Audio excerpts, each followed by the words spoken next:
Hello and welcome to this episode of Kotlin collections and loops. In this episode, we will cover the basics of Kotlin collections and loops, which are essential for any Android developer. Whether you're just starting or looking to expand your knowledge, this episode is for you. First, let's talk about what collections are. A collection is a group of objects or values that are stored together. And as you know already, I really like the examples from real life, and here is the one. Most of you probably have this to-do list for each day or week where you plan your tasks, let's say. And here we see that you, for instance, want to buy groceries, call the doctor, and stuff like that. So this in general is collection, and each item in this collection is a task for you. This how collection in real life looks. You can also see the collections everywhere. Traffic jam is a collection of the cars. Football team is a collection of players. And in programming, as you can see, we're also using it. Well, in Kotlin, there are three main collection types: list, set, and the map. Here is a brief overview of each type and their differences. Well, list is an ordered collection of elements. Elements in a list can be accessed by their index. This collection could be a list. Well, the buy groceries will be a 0 index.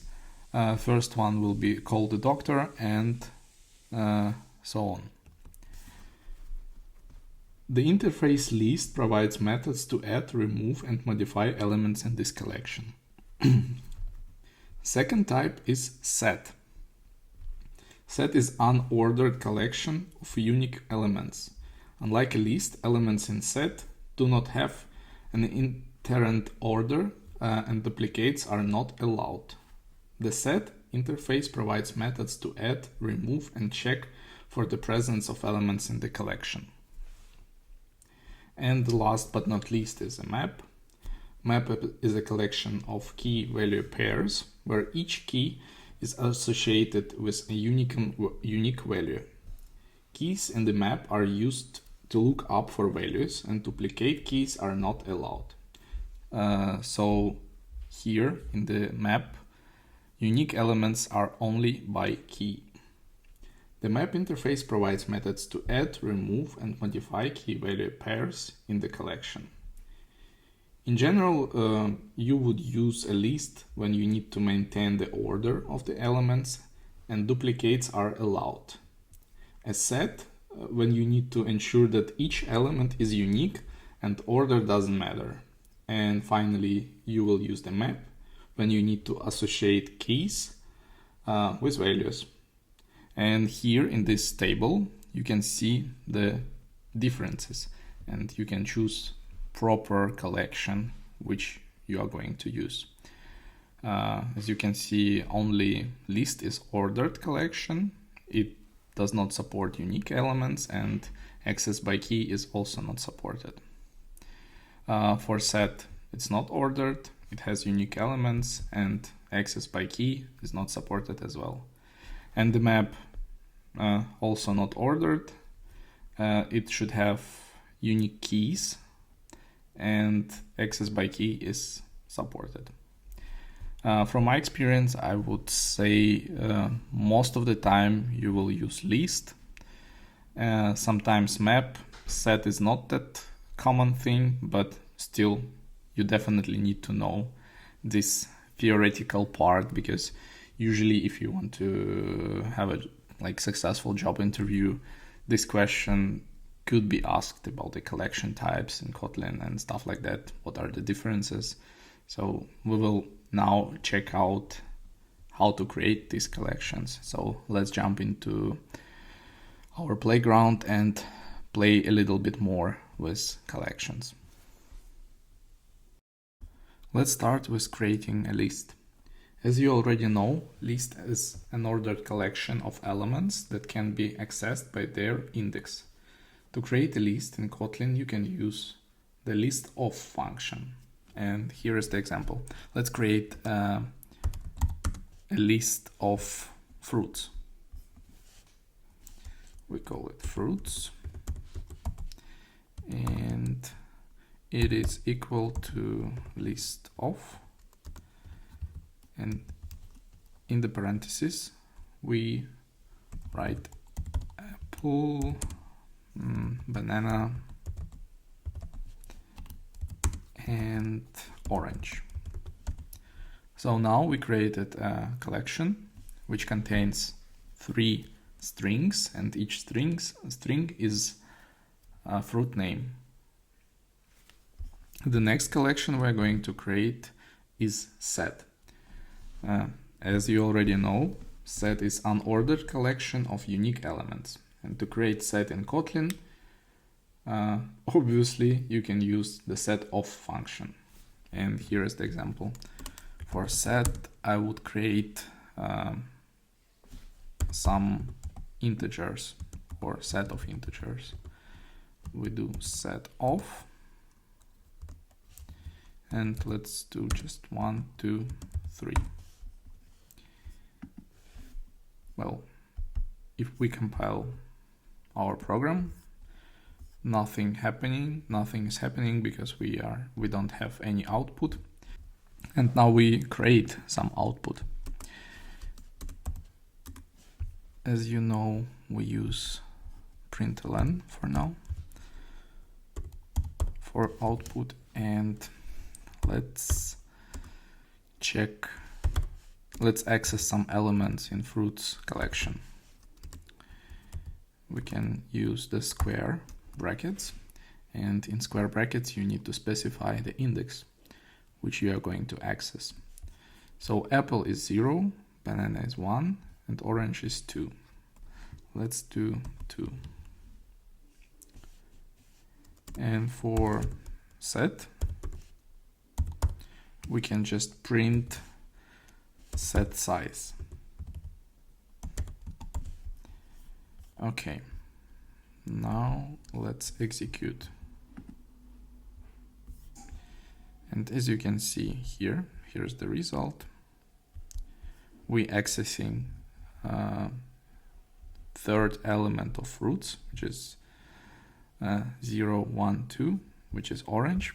And for set, we access the size variable. Size is actually the size of the set. Now let's play a little bit. What if we will try to access third element which does not exist? Now let's execute the code. And when you execute it, you receive an exception. It's called array index out of bounds exception. It's kind of common thing, and it's written here, index 3 is out of bounds for length 3. So the length of our list is 3, because 3 elements, but as we start from 0, there is no third index in our collection. Let's play then with set. Yeah, I will just change it back to, let's do 1. And what if we include some elements into the set, the same elements? 1, 2, 3, maybe 1, 2, 3. We already discussed that set only contains unique elements. So I think this can crash as well, but let's check the result.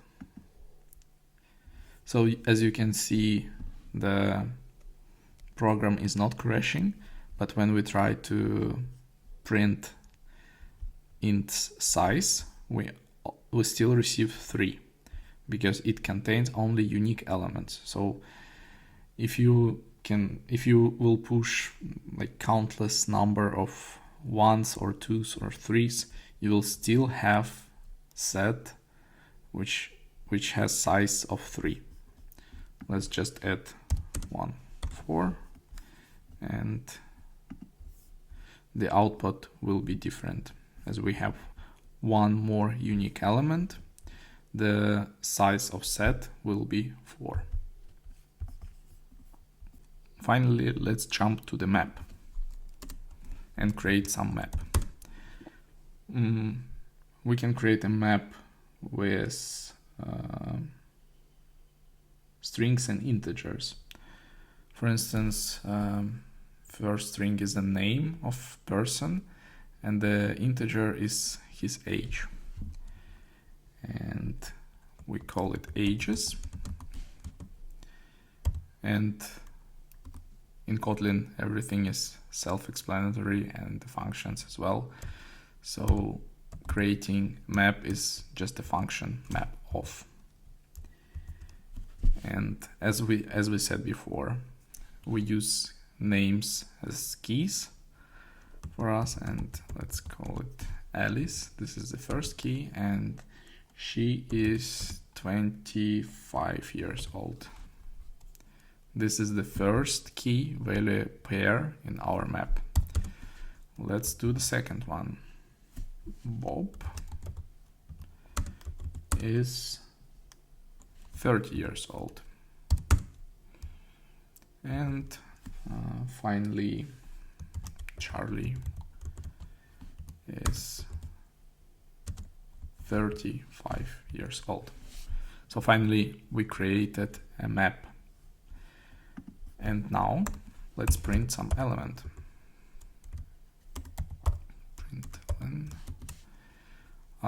Let's print age of Alice. We use ages, the same square brackets, and we need to put the key here. So we are going to print the age of Alice. Let's execute the program. Yeah, and as you can see, everything works correct. Alice is 25 years old. A couple of minutes ago, I mentioned that each collection has functions to modify this collection. But in Kotlin, it's not actually true. So it's worth nothing that it's in addition to immutable collections, and these are immutable collections. So if you specify this collection once, you cannot change the content of the collection. Kotlin also has mutable collections, which allow you to modify the contents of the collection. And to create mutable collection, you can use the mutable list of, for instance, for list. So we can just simply replace to mutable list of. And now this collection becomes mutable. And right after, you can now add fruits, add another fruit,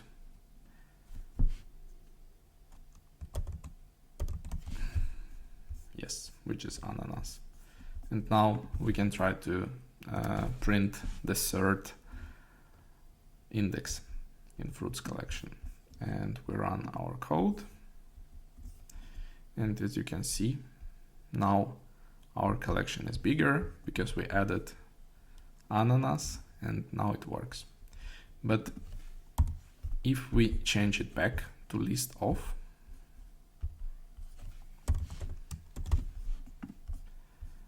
and we try to execute the code, it says that there is unresolved reference because list of creates immutable collection.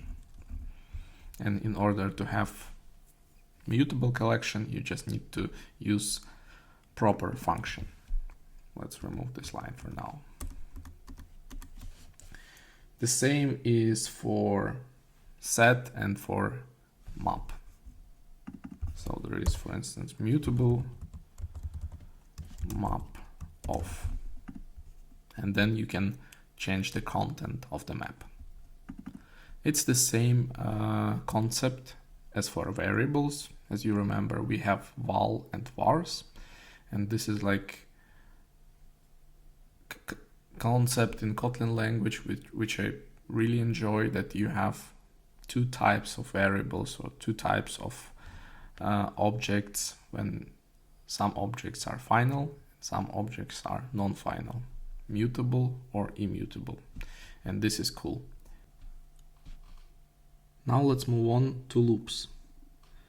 A loop is a programming construct that allows you to repeat a set of instructions multiple times. And in Kotlin, we have two types of loops, for loops and while loops. And as we already working with collections, we will try for loops first. This is the syntax. You can write for. And yeah, important to mention is that for loop is used to iterate over a collection of elements. And as an example, we use for loops to iterate through our fruits collection.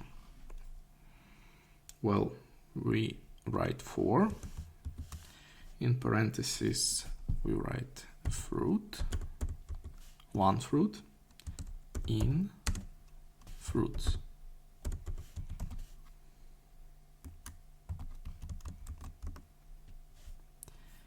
And here we can do print line,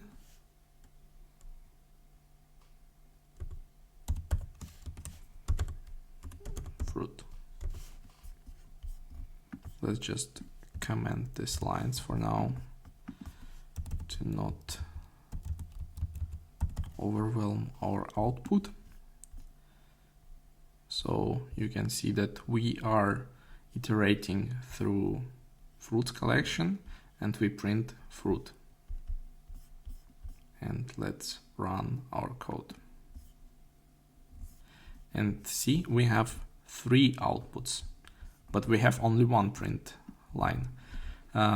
So what happens? As I mentioned before, loop is a construct which allows you to repeat set of instructions multiple times. And this code, print line fruit, will be repeated as much as amount of elements are in the collection of fruits.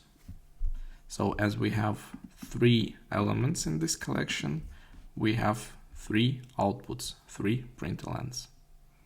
Next loop is while, and I would say it's not that common in Kotlin, but just for general information, I will share how it works and the syntax of the while loop. So for the while loop, first we need to specify the variable, which is our counter. Let's call it I, and let's equal it to 1. Sorry, yes. Now we write following. We'll write while I is less or equal to, for instance, 5. And we print line I. And then we do I++. I will explain a little bit later what we are doing here. And the same way, let's comment the println for fruits, just to see pure output for the while loop. And when we run our code, we see output 1, 2, 3, 4, 5. Well, this means that this code is executed 5 times. Why it's 5? Because we mentioned that here's the expression. And if this expression is true, this means that this code will be repeating constantly. And if I remove, for instance, this I++, it's the construct which increases I variable to 1. So first iteration, our I is 1. We print 1 here, and we increase I to 1. Next iteration, I is already 2, still less than 5, we print 2, and we increase I to 1 more, then 3, and etc. Until I becomes 5 and 6, and then our loop is not executing anymore. Let's just try to break this thing and remove I++, which means that our expression will be always true. I, which is 1, is always less than 5, and let's run the code. And see, we have out of memory error, because this loop is endless. It doesn't stop. And at some point we have out of memory error because of the Java heap space is already does not have any memory already, and our program is crashing. So please don't use any endless loops. So each loop should have some final destination. As we already know how to create lists, sets, and maps, and how to operate through them, how to use loops, it's time for coding challenge. And I created some coding challenge which has 6 steps. First one is create a list of your favorite movies. Second one is create set of your favorite colors. Then you need to create a map of favorite books as keys. So book name is a key and author of the book is a value. Then you need to print all favorite movies, all favorite colors using probably for loop. And finally, more difficult task is to print all keys from your map. And important hint is that you need to use keys parameter of the map. So please stop the video here and try to do it yourself. I will come back in a second. Now I'm back. I hope that everything worked out for you, but in case if you had any difficulties, or you can just check if you do everything correctly, we will do those tasks together. So let's start from the first one. Here we would need to create a list of movies. So we create a movies variable, which we initialize as list of, and let's fill out our list of movies. So for instance, The Shawshank Redemption,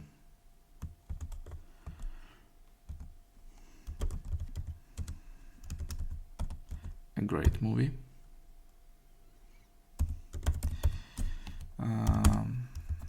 Let's do the Star Wars and Back to the Future.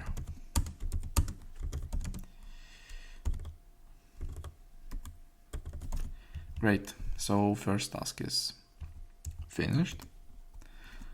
We jump to the next one, which is second one, where we need to create set of favorite colors.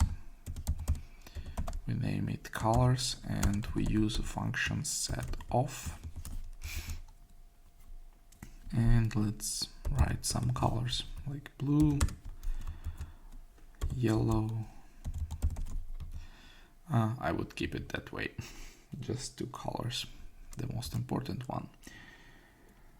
Now we need to create a map with books as keys and authors as values. Well, let's name it book author map,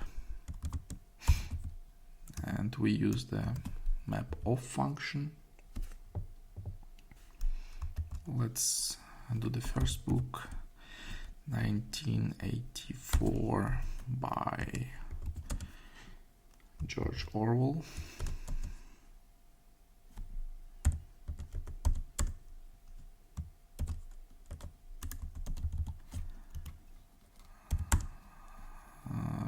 next one, let's make Lord of the Rings by Tolkien.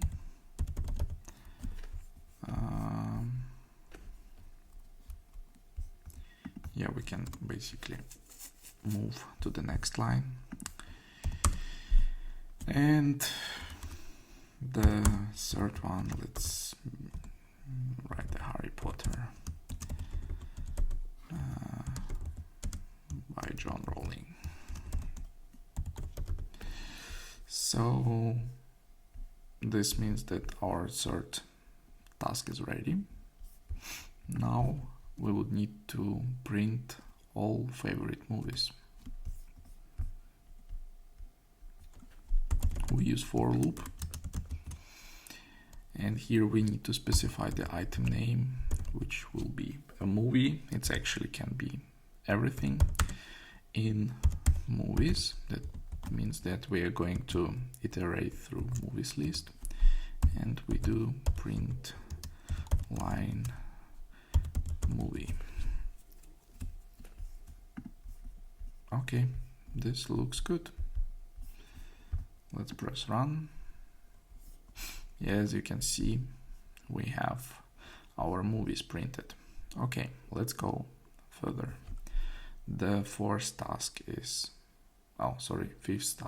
we need to print our favorite colors. So for this we would need to specify the same way color in colors set, and we print the color.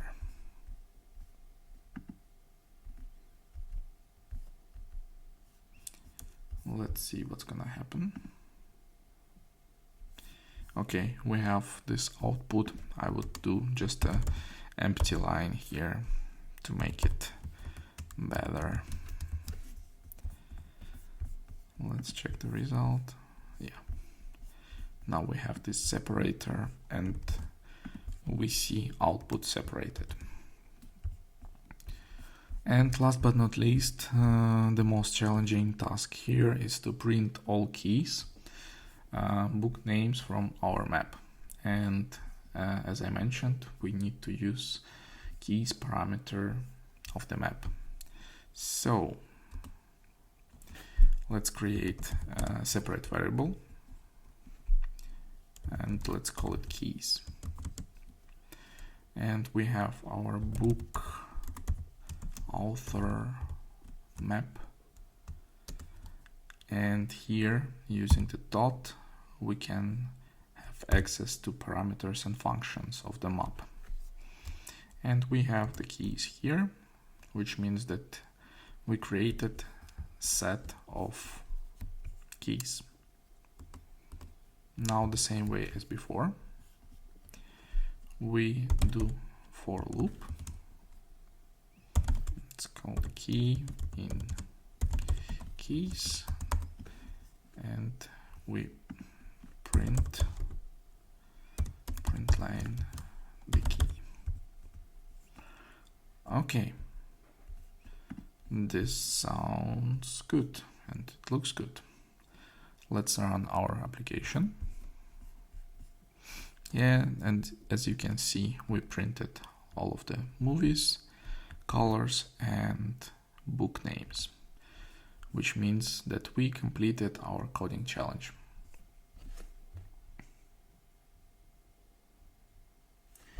As a conclusion, I want to say that in this episode we covered the basics of lists, sets and maps, as well as for while and for loops. We also touched the difference between mutable and immutable collections, and I hope that you found this episode helpful, and we will see you in the next one.